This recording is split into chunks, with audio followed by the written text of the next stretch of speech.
Vaccination की कमान केंद्र सरकार के हाथ में जाने से छोटी कंपनीज ने राहत की सांस ली है। अब हर किसी का फ्री वैक्सीनेशन होगा। इससे कंपनीज को भरोसा है कि कर्मचारियों का आसानी से टीकाकरण हो जाएगा। ऐसे में वर्कफोर्स की कमी से परेशान कंपनीज को बड़ी राहत मिलेगी।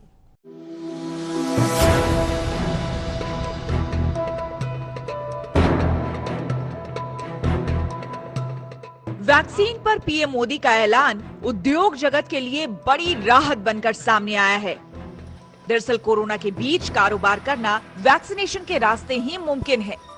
PhD chamber of commerce and industry यानी कि पीएचडी सीसीआई के एक सर्वे के मुताबिक 73% कंपनियां मौजूदा हालात से निपटने के लिए कर्मचारियों के वैक्सीनेशन को प्राथमिकता दे रही है। अब जिस तरह से पीएम ने वैक्सीनेशन की जिम्मेदारी केंद्र सरकार के हवाले करते हुए 18 साल से ज्यादा उम्र के सभी लोगों को फ्री टीकाकरण करने का ऐलान किया है, उससे कंपनियों को बड़ी राहत मिलेगी। 21 जून सोमवार से देश के हर राज्य में 18 वर्ष से ऊपर की उम्र के सभी नागरिकों के लिए भारत सरकार राज्यों को मुफ्त वैक्सीन मुहैया कराएगी। देश की अर्थव्यवस्था की देखरेख में जुटे दिग्गजों को भी वैक्सीनेशन पर भरपूर भरोसा है। पॉलिसी में ध्यान देना है वो वैक्सीनेशन पर, और जैसे हमने अपने शोध में देखा है कि किसी भी देश में जहां पे वैक्सीनेशन ज्यादा अच्छे हो रहे हैं, उस देश में वहां पे जो उनकी मृत्यु की दर है वो काफी कम हुई। 210 करोड़ वैक्सीन की डोजेज जुलाई से लेकर दिसंबर तक मुहैया कर दी जाएंगी।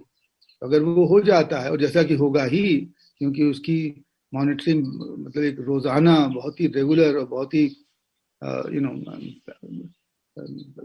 बहुत ही अच्छी तरह से हो रही है, तो अगर वो हो जाता है तो मुझे बिल्कुल शक नहीं है कि हमारी पूरी वर्किंग पॉपुलेशन का पहली डोज अवश्य दिसंबर तक मिल जाएगी। टीकाकरण से कंपनियों के लिए कर्मचारियों को काम पर बुलाना आसान हो जाएगा। इसके बाद कुछ और भी चुनौतियां हैं जो कारोबार जगत के लिए मुश्किल पैदा कर रही हैं।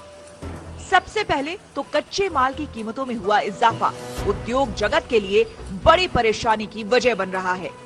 34 सेक्टर्स पर कराए गए पीएचडी सीसीआई के सर्वे के मुताबिक 73% कंपनियां कच्चे माल की कीमत में बढ़ोतरी की समस्या से परेशान हैं।